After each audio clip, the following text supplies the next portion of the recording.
नमस्कार मंडळी. तर आज आपण बनवतोय उपवासाचे छान असे लाडू. खूप सुंदर दिसतात ना हे लाडू, तितकेच चवीला देखील खूप छान लागतात. तर इथे फक्त आपण 4 साहित्यामध्ये, अगदी घरच्या साहित्यामध्ये हे असे छान पौष्टिक लाडू बनवणार आहोत. अजिबात जास्त तुपाचा वापर न करता हे असे एका हाताने सहज वळता येतील अशा पद्धतीने आज आपण लाडू बनवणार आहोत. त्यासाठी मी काही खास टिप्स सांगितलेले आहेत. त्याचबरोबर साहित्यांचं परफेक्ट प्रमाण सांगितलेलं आहे. वाटीचं प्रमाण आणि वजनी प्रमाण दोन्हीही प्रमाण मी सांगितलेले आहे. त्यामुळे लाडू अगदी छान होतात. लाडू अगदी छान टिकण्यासाठी मी काही खास टिप्सही सांगितलेले आहेत. तर त्यासाठी तुम्ही हा व्हिडिओ शेवटपर्यंत नक्की बघा आणि व्हिडिओला एक लाईक नक्की करा. बघा, हा लाडू अगदी असा छान मऊ असा झालेला आहे. जरी आपण उपवास केला असला तर शरीरामधील ऊर्जा टिकून ठेवण्यासाठी हा असा पौष्टिक लाडू तुम्ही सुद्धा नक्की करून बघा. मी ज्योती तुम्हा सर्वांचं ज्योती स्वादिष्ट किचन या आपल्या मराठी रेसिपी चॅनलवरती खूप खूप खूप अगदी मनापासून स्वागत करते. उपवासाचे लाडू बनवतोय तर त्यासाठी आपल्याला लागणार आहेत शेंगदाणे. तर इथे मी 1.5 कप इतके शेंगदाणे घेतलेले आहेत. तुम्ही घरातील कोणतीही वाटी घ्या आणि त्याच वाटीनं सर्व साहित्य मोजून घ्या. तर इथे 1.5 कप शेंगदाणे घेतलेले आहेत आणि वजनी प्रमाण म्हणाल तर 1/2 किलो इतके ही शेंगदाणे आहेत. आता मंद आचेवरती अगदी खमंग असे हे शेंगदाणे आपण भाजून घेणार आहोत. अगदी त्याची साल निघेपर्यंत. अजिबात गॅस फास्ट करायचा नाही. मंद आचेवरतीच हे शेंगदाणे आपण भाजून घेणार आहोत. आता पावसाचे दिवस चालू झालेले आहेत. कधी ऊन येतं तर कधी पाऊस. तर त्यामुळे आजारी पडण्याची भीती असते. रोगप्रतिकारक शक्ती आपली कमकुवत होते आणि त्यामुळे कोणत्या ना कोणत्या प्रकारे शेंगदाण्यांचा आहारामध्ये समावेश केला पाहिजे. उपवासाला शेंगदाणे आवर्जून खाल्ले जातात कारण शेंगदाण्यांमध्ये खूप पोषक तत्व असतात. शेंगदाणे जरा जरी खाल्ले तर ते आपल्याला ऊर्जा प्रदान करतात. प्रथिनांची कमतरता भरून काढण्याचे काम देखील शेंगदाणे करतात. फायबर आणि प्रथिने शेंगदाण्यांमध्ये जास्त असल्यामुळे रक्तातील साखरेची पातळी नियंत्रित ठेवण्याचे काम शेंगदाणे करतात. ज्यांना मधुमेह आहे त्यांच्यासाठी शेंगदाणे हा उत्तम पर्याय आहे. सालांमध्ये फायबर भरपूर असल्यामुळे पचनक्रिया सुधारली जाते. त्याचप्रमाणे अँटीऑक्सिडंट असल्यामुळे रोगप्रतिकारक शक्ती वाढते. व्हिटॅमिन ई सुद्धा शेंगदाण्यांमध्ये असल्यामुळे त्वचा आणि केस यांचं आरोग्य देखील सुधारलं जातं. सर्वात जास्त पोषक तत्व शेंगदाण्यांमध्ये असल्यामुळे दृष्टी आणि स्मरणशक्ती देखील वाढण्यास मदत होते. तर इथे बघा, आपले शेंगदाणे आहेत ते अगदी व्यवस्थित साल निघेपर्यंत भाजून झालेले आहेत. आता आपण हे एका ताटामध्ये काढून गार करणार आहोत. मंद आचेवरती हे शेंगदाणे भाजण्यासाठी मला 4 ते 5 मिनिटं इतका वेळ लागला. तर आता इथे मी 1/4 कप होईल इतकं सुकं खोबरं खिसून घेतलेलं आहे आणि वजनी प्रमाण म्हणाल तर 50 ग्रॅम इतकं हे आहे. तर आता हे मंद आचेवरती आपण खोबरं देखील भाजून घेणार आहोत. इथं सुकं खोबरं आहे ना, ते देखील व्यवस्थित भाजलं गेलं पाहिजे.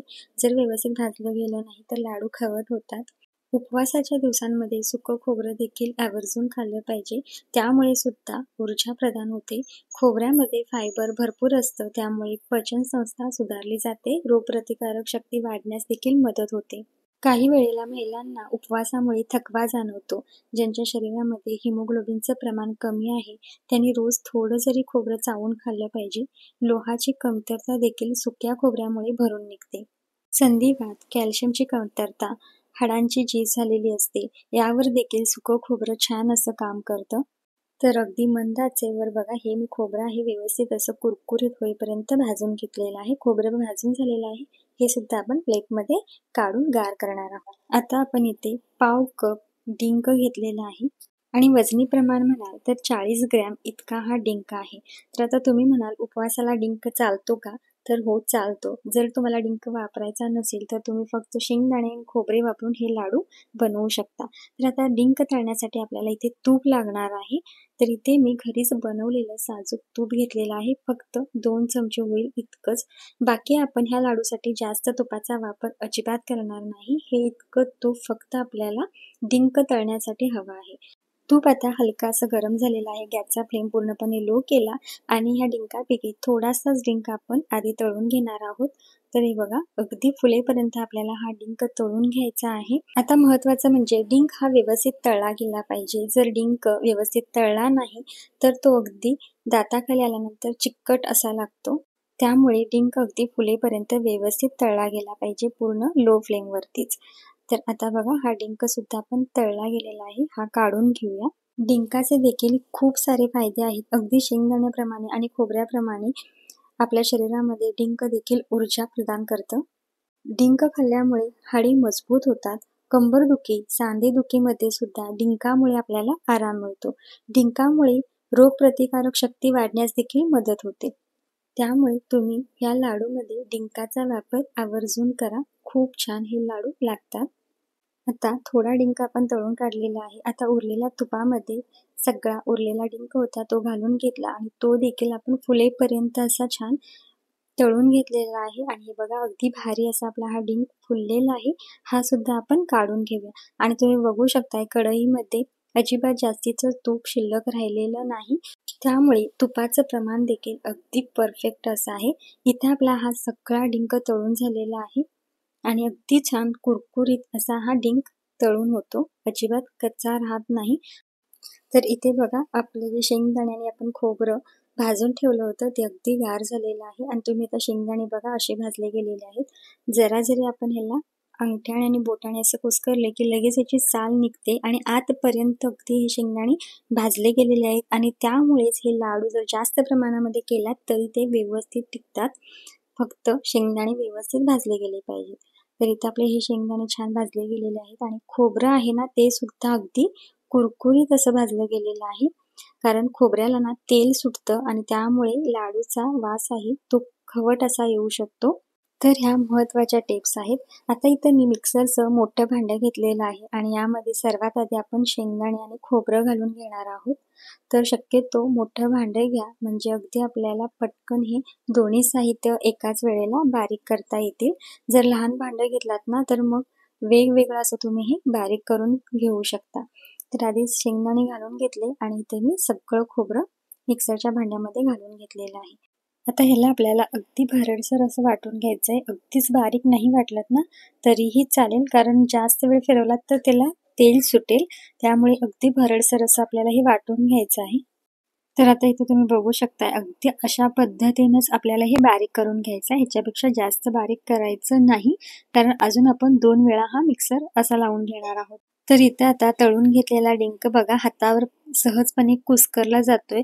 तर अगदी हाताने कुस्करून सुद्धा तुम्ही या लाडूसाठी डिंक वापरू शकता. पण मी इथे हा डिंक मिक्सरच्या भांड्यामध्ये घालून पुन्हा एकदा हे मिक्सरमधून अगदी बारीक करून घेणार आहे. म्हणूनच पहिल्या वेळेला शेंगदाणे आणि खोबरं बारीक करताना ते अगदी भरडसर असं वाटून घ्या. आता नेक्स्ट टाइम आपण ह्याच्यामध्ये डिंक घातला होता आणि पुन्हा एकदा ह्याला व्यवस्थित असं फिरवून घेतलं होतं, त्यामुळे अजूनही बारीक झालेलं आहे. आता आपण यामध्ये गूळ वापरायचा आहे. तर इथे मी पाऊण कप गच्च भरून गूळ घेतलेला आहे. गूळ अगदी खिसून घेतलेला आहे, त्यामुळे अजिबात यामध्ये गुळाचे मोठे खडे नाहीत. अगदी गूळ आहे तो बारीक झालेला आहे. अशा पद्धतीनेच आपल्याला गूळ करून घ्यायचा आहे. तर गुळामध्ये सुद्धा खूप प्रमाणामध्ये कॅल्शियम असतं. तर हा सगळा गूळ आपण हा मिक्सरच्या भांड्यामध्ये असा हातावर बघा फोडून घालायचा आहे. तर इथे मी हा सगळा गूळ घालून घेतलेला आहे. आता आपल्याला यामध्ये अर्धा चमचा वेलचीची पावडर घालायची आहे. ह्याने खूप छान लाडूला चव येते. अर्धा चमचा मी सुंठ पावडर घातलेली आहे आणि अगदी थोडंसं आपल्याला इथं जायफळ खिसून वापरायचं आहे. ह्यामुळे लाडू खूप छान लागतात. चव अगदी जिभेवर रेंगाळत राहते. इतके छान हे लाडू लागतात. आता गूळ घातल्यानंतर आपण पुन्हा एकदा हे मिक्सरला व्यवस्थित असं फिरवून घेणार आहोत, म्हणजे जेणेकरून गूळ आहे तो ह्यामध्ये एकजीव होईल. तुम्ही हे संपूर्ण मिश्रण ताटामध्ये काढून त्यामध्ये खिसलेला गूळ घालून हाताने सुद्धा मॅश करू शकता. पण असं मिक्सरच्या भांड्यामध्ये गूळ घालून ते फिरवल्यामुळे अगदी मिश्रण छान एकजीव होतं आणि गोडवा समांतर राहतो. आता हे सगळं मिश्रण आपलं व्यवस्थित असं तयार झालेलं आहे. तुम्ही बघा अगदी भारी असं हे मिश्रण तयार झालेलं आहे. आता हे लगेचच एका ताटामध्ये काढून घेऊया आणि मग आपण ह्याचे लाडू बनवणार आहोत. तर तुम्ही ते बघू शकता अजिबात आपण गुळाचा पाक केलेला नाही, कोणतेही ड्रायफ्रुट्स वापरलेले नाहीत किंवा खूप जास्त आपण तूप सुद्धा इथे वापरलेलं नाही, साखर वापरलेली नाही, तरी सुद्धा हे लाडू खूप छान होतात. एकदा अशा पद्धतीनं उपवासासाठी किंवा इतर वेळेला आपल्या मुलांसाठी सुद्धा घरातल्या लोकांसाठी हे लाडू एकदा नक्की करा. खूप पौष्टिक असे हे लाडू होतात. तर बघा ज्या साईजमध्ये तुम्हाला इथे लाडू बनवायचे आहेत ना त्या साईजमध्ये तुम्ही ते लाडू बनवू शकता. आणि हे मिश्रण बघा, अगदी पहिला लाडू बांधल्यापासून ते शेवटच्या लाडूपर्यंत अगदी आहे असं राहतं, अजिबात ते कोरडं पडत नाही. तर इथे मी तुम्हाला ना एका हाताने हा लाडू वळून दाखवणार आहे, कारण हे इतके सोपे आहेत लाडू वळायला. अगदी सहजपणे आपल्याला हे लाडू वळता येतात, अजिबात ह्याला वेळ लागत नाही. तर इथे तुम्ही पाहू शकताय अगदी मस्त. जर तुम्हाला एकसारख्या आकाराचे जर लाडू बनवायचे असतील तर काय करायचं, एखादा मोठा ना खोलगट चमचा घ्यायचा आणि त्यामध्ये ना हे मिश्रण आहे ते घालायचं आणि हातावरती घेऊन लाडू बांधायचा. म्हणजे अगदी सेम मेजरमेंटने लाडू बांधलात ना तर एकसारखे होतील. तर आता इथे बघा आपला हा लाडू अगदी गोल गरगरीत असा झालेला आहे आणि खूप छान याला टेक्स्चर आलेलं आहे. चव तर भन्नाट अशी लागते. तर आता मी तुम्हाला सगळे लाडू असे ना वळून दाखवणार आहे. आणि बघा, अजिबात आपण कोणत्याही प्रकारचं मेजरमेंट घेऊन लाडू बांधलेले नाही, तरी सुद्धा अगदी सेम आकाराचे हे लाडू बनून तयार झालेले आहेत. सहजपणे वळता येतात. अगदी लहान मुलांना जरी बसवलात ना लाडू वळण्यासाठी तर ते अगदी सहज हे लाडू वळू शकतात. तर आता इथं आपले हे सगळे लाडू आहेत ते वळून झालेले आहेत आणि बघा हा लास्टचा अगदी थोडंसं मिश्रण राहिलेलं होतं, त्यामुळे तो अगदी छोटा असा लाडू झालेला आहे. पण बघा अगदी लास्टपर्यंत ना पीठ अजिबात कोरडं पडलेलं नाही आणि ते आपले लाडू बघा अगदी सेम छान याला टेक्स्चर आलेलं आहे आणि खूप छान असे हे लाडू झालेले आहेत. आणि आपण इथं घेतलेल्या इतक्या प्रमाणामध्ये करेक्ट 16 लाडू बनवून तयार झालेले आहेत. खूप पौष्टिक असे आहेत, शिवाय घरगुती साहित्यामध्ये अगदी झटपट तयार होणारे. बाहेर खूप महाग हे लाडू मिळतात आपल्याला, पण आपण जर घरीच केले ना तर स्वच्छतेची काळजी घेऊन आपण हे लाडू बनवू शकतो आणि आपल्या लहान मुलांना आणि आपल्या घरच्या लोकांना आपण हे पौष्टिक लाडू खाऊ घालू शकतो. त्यामुळे परफेक्ट साहित्यांचं प्रमाण असल्यामुळे तुम्ही सुद्धा असे छान लाडू बनवू शकता, याची मी तुम्हाला 100% गॅरंटी देते. आपली ही आजची लाडूची रेसिपी तुम्हाला कशी वाटली हे मला कमेंटमध्ये सांगायला अजिबात विसरू नका. आणि हो, खरंच एक छानशी कमेंट करा. तुमची कमेंट वाचल्यानंतर मला खूप छान वाटतं, अजून छान व्हिडिओ बनवण्याची प्रेरणा मिळते. त्यामुळे आवर्जून कमेंट करा आणि व्हिडिओ जर तुम्हाला जरा जरी आवडला असेल तर व्हिडिओला लाईक करा आणि व्हिडिओ जास्तीत जास्त तुमच्या मित्रपरिवारामध्ये, नातेवाईकांमध्ये शेअर करा. तर इथे बघा हा लाडू आहे ना फोडून दाखवलेला आहे, अगदी मऊ असा आहे. वयस्कर लोक पण सहजतेने हे लाडू खाऊ शकतात, इतके मऊ असे हे लाडू बनून तयार होतात. जर तुम्ही आपल्या चॅनलवर नवीन असाल तर प्लीज आपल्या चॅनलला सबस्क्राईब करा, साईडचं बेल आयकनही क्लिक करा, जेणेकरून मी बनवलेल्या रेसिपी सर्वात आधी तुमच्यापर्यंत पोहोचतील. बरं, ही रेसिपी तुम्ही कोणत्या शहरातून, कोणत्या गावातून बघताय हे सुद्धा मला कमेंटमध्ये सांगा. उपवास असू दे किंवा नसू दे, हे पौष्टिक लाडू एकदा ह्या पावसाळ्यामध्ये नक्की घरी बनवून बघा आणि तुम्ही बनवलेले लाडू कसे झाले होते ना ते आवर्जून मला कमेंटमध्ये सांगा. पुन्हा भेटू अशा छानशा एका स्वादिष्ट रेसिपी सोबत. तोपर्यंत बाय बाय.